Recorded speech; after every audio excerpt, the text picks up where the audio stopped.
Tapi di antara sekian fajar 365 hari, ada satu fajar yang istimewa, bahkan yang tidak bisa disaingi oleh fajar manapun, termasuk fajar saat Ramadan. Itulah fajarnya Dzulhijjah. Nah, fajarnya Dzulhijjah ini ada dua pemaknaan di ulama. Ada awal Dzulhijjah, ada fajarnya di 10 Dzulhijjah. Nah, ini saya sudah bawa kitab, saya sudah baca ini. Ini kitabnya Al-Qurtubi, ya Al-Jami' li Ahkamil Qur'an Al-Karim. Ya, 24 jilid. Jadi 23 24 itu Faharis. Yang ingin pintar fikih baca ini. Ini fikih Quran. Ya. Jadi ada fajar awal Dzulhijjah, ada fajar 10 Dzulhijjah. Artinya ada fajar hanya di bulan Dzulhijjah saja yang begitu pentingnya itu Allah sampai bersumpah. Tahu dari mana fajar itu khusus untuk Dzulhijjah? Teruskan ayatnya. Wal fajr walayalin asyr. Bukan fajar biasa, tapi fajar yang diawali dengan 10 malam pertama. Dan aku bersumpah dengan 10 malam yang spesial. Ada yang mengartikan 10 malam akhir Ramadan, tapi ada yang mengkhususkan 10-nya itu untuk Dzulhijjah. 10 pertama bulan Dzulhijjah. Karena ada fajar di hari ke-10-nya yang nggak ada di Ramadan. Apa itu? Adha, Yaumun Nahr. Dari mana tahunya itu? Hadis Nabi. Catatlah ya hadisnya. Al-Bukhari nomor hadis 969. Ya. Saya sudah cek, kalau nanti ada perbedaan di cetakan atau di buku, lihat di riwayatnya. Rawinya Ibnu Abbas radhiyallahu taala anhuma. Rawinya Ibnu Abbas radhiyallahu taala anhuma. Saya bacakan hadisnya. Qala Rasulullah sallallahu alaihi wasallam. Rasulullah sallallahu alaihi wasallam pernah bersabda untuk mengingatkan umatnya. Perhatikan kalimatnya. Ma min ayyamin. Tidak akan ditemukan dari perjalanan hari. Al-amalu salihu ahabbu fihinna ilallahi. Saat seorang hamba memperbanyak amal soleh di hari-hari itu, yang statusnya akan naik amal itu menjadi amalan yang paling dicintai oleh Allah. Nah, kalimat ini yang menjadikan hari-hari ini lebih istimewa dibanding Ramadan. Ramadan antum sholat, pahala berlipat, tapi belum tentu amalnya dicintai Allah. Baca Quran, pahala berlipat, tapi belum tentu Allah cinta. Tapi di hari ini kalau kita beramal ikhlas lillah, status amalnya naik langsung dicintai oleh Allah. Kalau Allah sudah mencintai satu amalan, itu dapat bonus langsung sekaligus mengampuni hamba yang beramal itu. Gitu.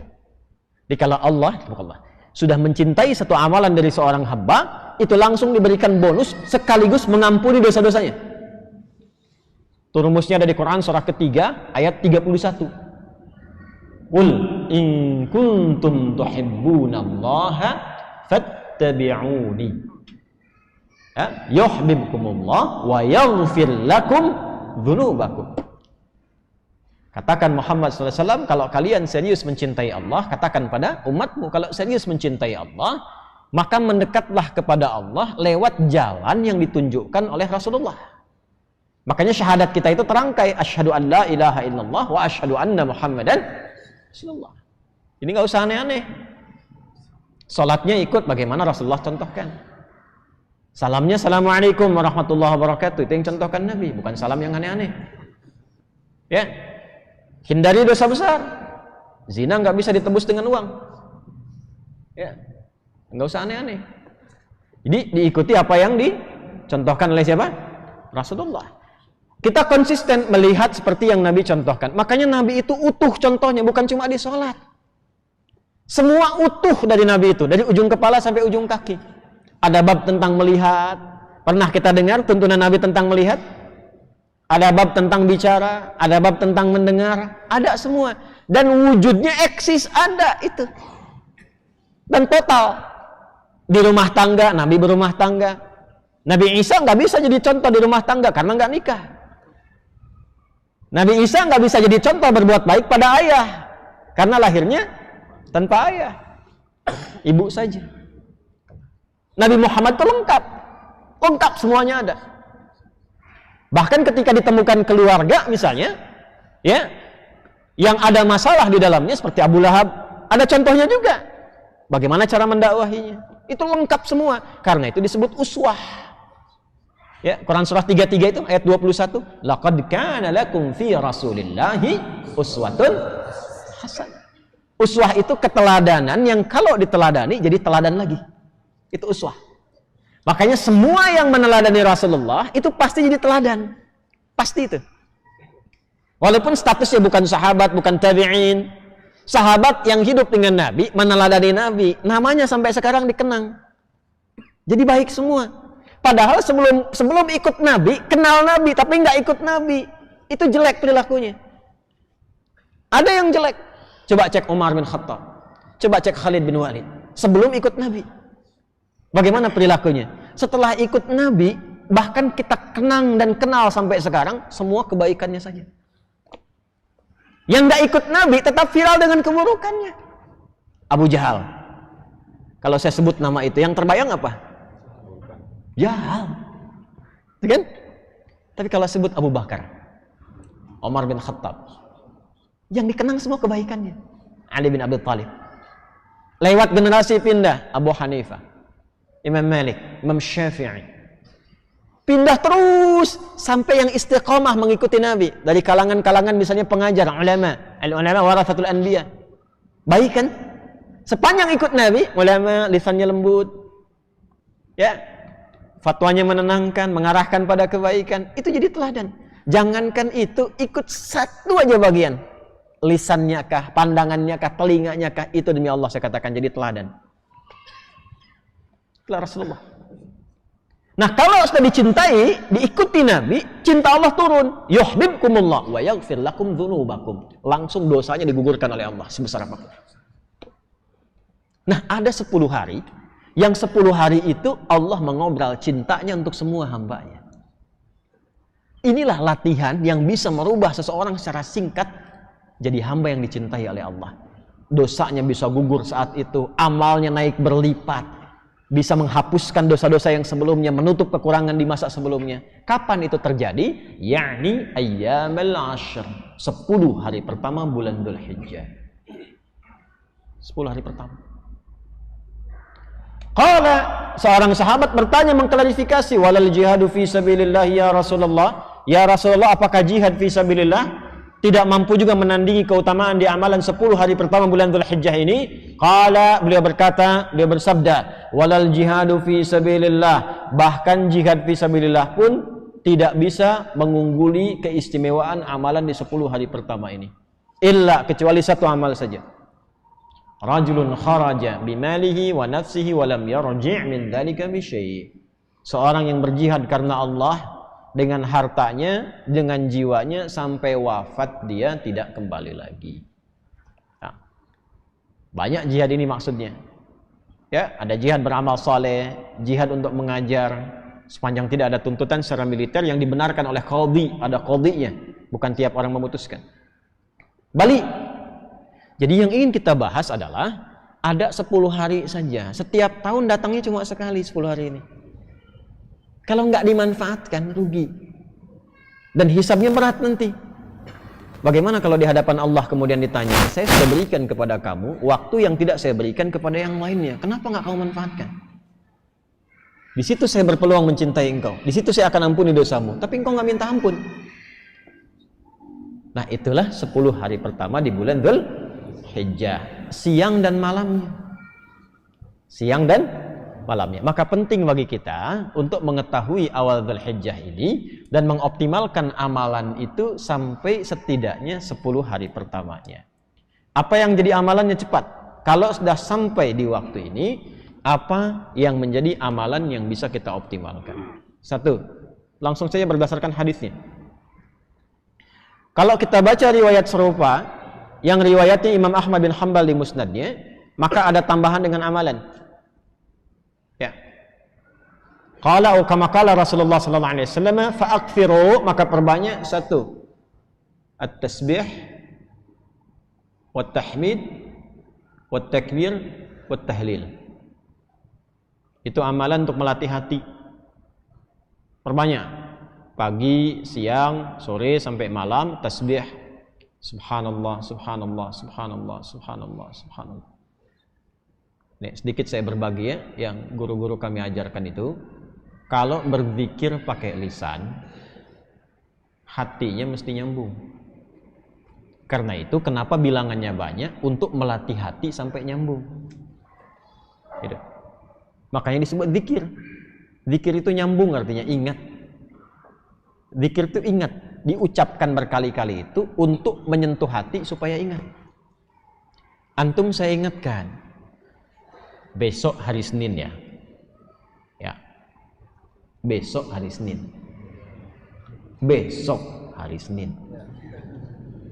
Besok Bu hari Senin. 4 kali saya ingatkan, ndak ingat juga. Itu kalau bahasa Jepang itu tong teingen namanya. Masa 33 kali nyebut nggak ingat juga? Maka dari itu ulama itu karena tajam hatinya, firasatil mu'min haqqa. Firasat orang beriman itu kalau semakin dekat dengan Allah semakin tajam. Lihat si fulan datang ingin perbaiki hati. Ya, oh, udah kamu istighfar aja 100 kali. Kadang-kadang melihat, ya, oh ini keadaannya seperti ini. Ada seorang syekh di Saudi kejadian, itu ahli Quran, suka menerima setoran Quran. Nah ini bagus nih, satu kali datang seorang pemuda, mukanya udah kusut, banyak masalah. Datang ke syekh itu mengatakan, Syekh, aqrinil Quran, tolong bacakan pada saya Al-Quran. Pemuda ini benar tuh. Sebab kalau mau tenang, maaf ya, ada banyak masalah atau yang sedang dihadapi, jangan banyak curhat di tempat yang tidak benar. Ya, media sosial itu tempat yang tidak benar untuk curhat. Allah sudah berikan medianya, ruangnya ada, masjid, datang ke masjid. Antum baru masuk aja, sebagian ketenangan sudah hadir. Wudu atau buka mushaf. Ya, curhatkan kepada Allah. Innama ashku bathi wa huzni ilallah. Di surat Yusuf kan demikian. Anak ini datang ke masjid, udah benar. Datang ke syekhnya, teh tolong bacakan Al-Quran kepada saya. Ingin tenang. Kata syekhnya, saya sedang nerima murajaah ini dulu. Kamu ambil wudu, sholat dulu 2 rakaat di situ. Nanti setelah selesai saya bacakan kepada kamu Al-Quran. Ini kisah nyata. Dan dia ikut. Makanya kalau guru katakan, ikut saja sepanjang guru itu thiqah. Jangan banyak tanya. Kalau gurunya thiqah, sanad ilmunya tersambung pada Rasulullah, udah sami'na wa ata'na, bukan sami'na wa nanyaina. Kalau gurunya thiqah, itu thiqah. Makanya di Timur Tengah itu ada kualifikasi, ada ustaz, ada da'i, mubaligh, ada alim, ada mufti, ada qadhi. Kalau mufti sudah ngasih fatwa, jangan ditanya, itu aib. Apalagi ilmunya nggak nyampe. Ya, cuma problemnya kan di kita disebut ustaz semua. Sehingga sulit bedakan mana yang thiqah, mana yang tidak thiqah. Tapi kan kelihatan dari kapabilitasnya, latar belakangnya macam-macam. Kalau ada orang thiqah, ikuti. Itu diikuti wudhu beliau, langsung ke bagian terdepan sholat, saf depan. Nah, si guru ini ketika melihat itu sengaja agak dilamakan tuh yang merajaah, tambah lagi sampai 30 menit. Ya, begitu selesai si pemuda itu sholat 2 rakaat dan dia menunggu sambil baca Quran, dia baca, dipanggil oleh syekhnya setelah selesai. Ta'al ya. Begitu datang, sekarang sudah selesai, saya ingin bacakan pada engkau Al-Quran. Apa kata anak muda itu? Sudah syekh, saya sudah merasa enak sekarang, terima kasih katanya. Tidak jadi dibacakan Quran, langsung pulang. Muridnya penasaran, syekh apa yang terjadi? Perhatikan baik-baik, jaga kalimatnya ya. Perhatikan baik-baik. Saya melihat ketika dia datang, itu rohnya sedang lapar. Rohnya sedang lapar. Ini bahasa majaz maksudnya. Karena saat masuk tadi, mukanya itu kusut. Tapi begitu dia sholat, baca Quran, datang lagi mukanya sudah cerah. Kelihatan. Orang kan kalau punya beban, dengan tak punya beban, dari wajah kelihatan kan? Ya? Jawabannya sederhana. Saya melihat rohnya sedang lapar. Nah, di tubuh manusia itu kan ada 3, ada fisik, ada akal, ada roh. Masing-masing butuh makanan. Fisik, makanan pokok. Ya, Habis ini misalnya ada sarapan berjamaah, kalau ada, misal. Nah itu untuk fisik, ya. Ada yang untuk akal, itu ilmu. Iqra bismi rabbikal ladzi khalaq. Afala yanzuruna ilal ibili kaifa khuliqat atau afala yatadabbaruna al-Qur'an. Ngaji, belajar itu untuk akal. Tidak dipakai akalnya, tidak diberi makan, tidak belajar, tumpul. Itu pusing juga. Kalau ada orang sehari nggak belajar, itu tumpul, itu pusing itu. Makanya kalaupun tidak belajar, Allah tanamkan di telinga dan matanya supaya mendengar dan melihat, supaya ilmunya terisi. Jadi mendengar itu ada pengetahuan, melihat itu ada ilmu. Anak-anak jangan diperlihatkan yang tak penting, Bu, karena jadi ilmu awal untuk dia. Orang tua bicara kasar, terdengar anak ditiru karena ilmu dari situ. Yang pertama diberi itu pendengaran. Setelah itu tajam penglihatan.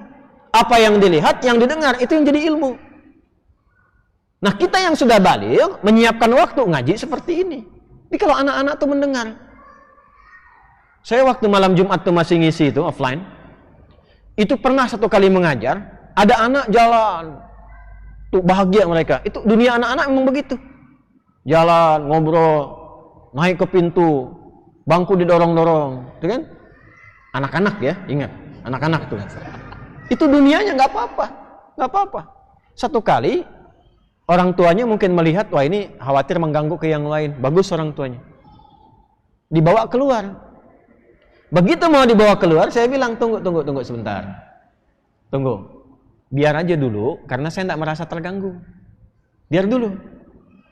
Boleh jadi orang tua yang menyimak pun, maaf, yang ditangkap tidak lebih banyak daripada anak itu yang kelihatan bermain. Saya tanya anaknya, dia mampu mengulang apa yang saya sampaikan. Yang bapaknya belum tentu bisa. Dari situ masuk ya tuh. Ilmu masuk dari situ. Nah, seperti halnya fisik butuh makanan, akal butuh makanan, ini roh pun butuh makanan. Karena roh itu sumbernya dari Allah, hanya Allah yang tahu. Allah yang siapkan menunya. Kalau akal sekarang bebas milih karena universal, Allah tebarkan umum. Makanya jangankan yang muslim, yang non muslim pun bisa belajar, bisa pintar juga. Makanan universal. Jangankan yang beriman, yang tak beriman pun makan juga secara fisik. Tapi roh ini nggak bisa dicari.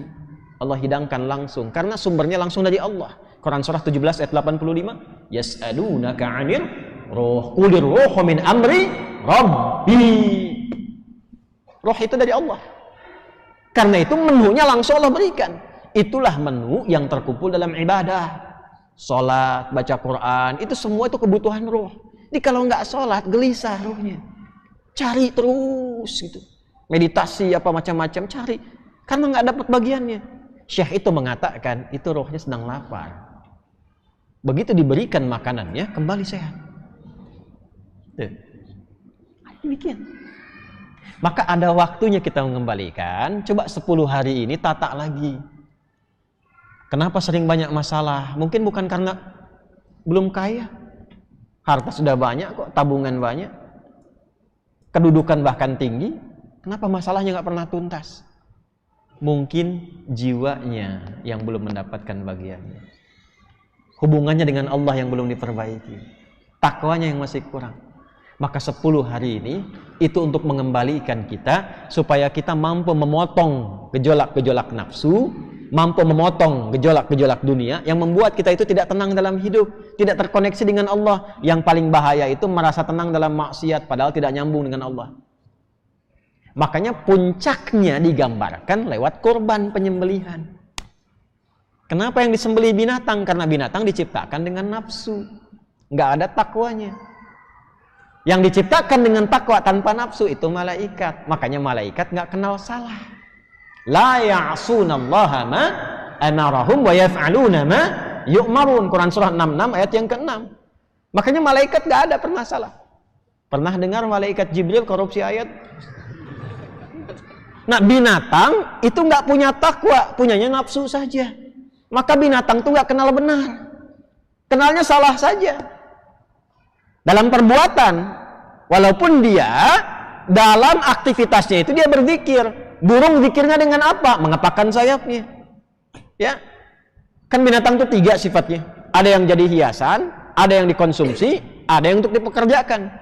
Dipekerjakan sapi, kerbau, bajak sawah. Untuk hiasan, burung merak, itu hiasan, bukan untuk digoreng. Saya lihat tuh ya, betul kan? Ada untuk hiasan. Ada yang sifatnya untuk dikonsumsi. Sapi, kerbau, ayam, ada yang ragamnya dikonsumsi. Makanya zikirnya ketika disembelih itu pengabdiannya.